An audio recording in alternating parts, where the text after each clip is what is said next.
Okay, here's an overview of lots of the questions on the last test I gave on this section from Math 85.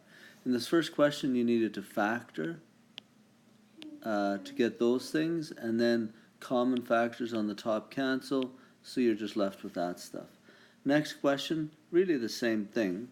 You need to factor this, then these two here you can't factor, but you're dividing, so you need to change the divide to a times and find the reciprocal of that. In other words, flip them over.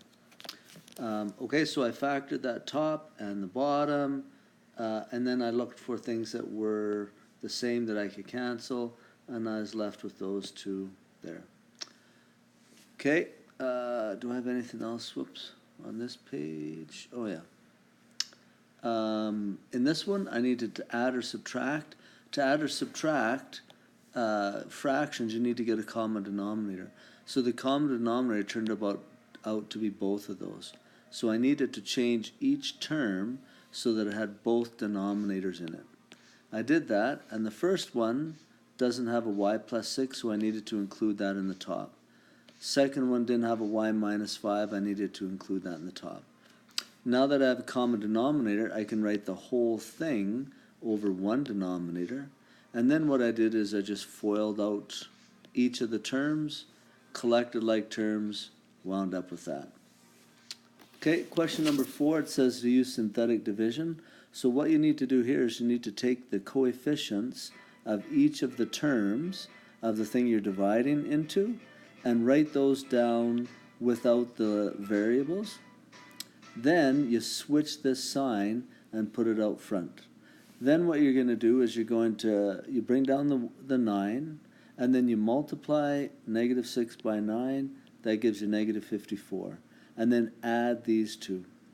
So 49 plus a negative 54 gives you a negative 5. Now times this by this, and that gives you a positive 30. Again, add positive 6. Multiply the 6 by the negative 6, gives you negative 36, add, and you get 0. So your answer is this bottom stuff right there. This is your remainder. But this bottom stuff, since this top 9 was 9m cubed, when you divide by an m, this 9 down there is going to be 9m squared. So that's where I get this, minus 5m, and a positive 6. For number 5, you needed to get a common denominator, and you multiply each term by that common denominator.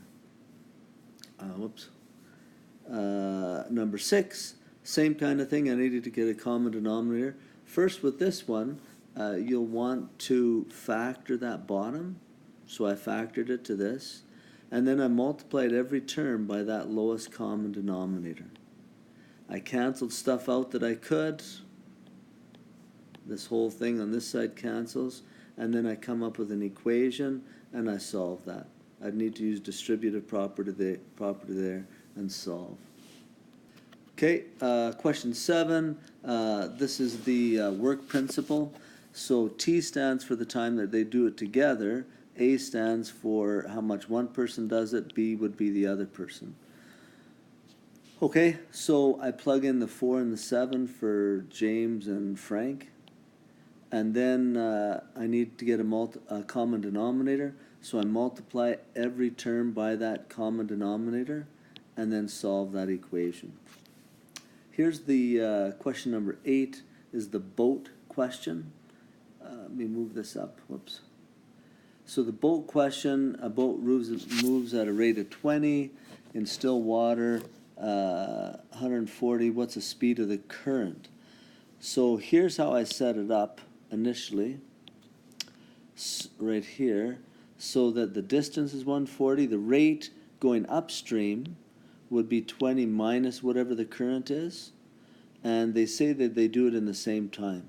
Then they can go 210 going downstream, so your rate would be 20 plus whatever the rate of the current would be. Okay, so now I can equate those two equations. So this is an equation and this is an equation. So here's one, here's one. Since the time was the same, I'm going to solve each equation for t like I did here. And then, since the t going upstream must equal the t going downstream, they said the same time, then this piece must equal that piece. Okay? And then over here I found a common denominator, multiplied both terms by that. Alright, this last question, very similar. Oops. Last question, similar.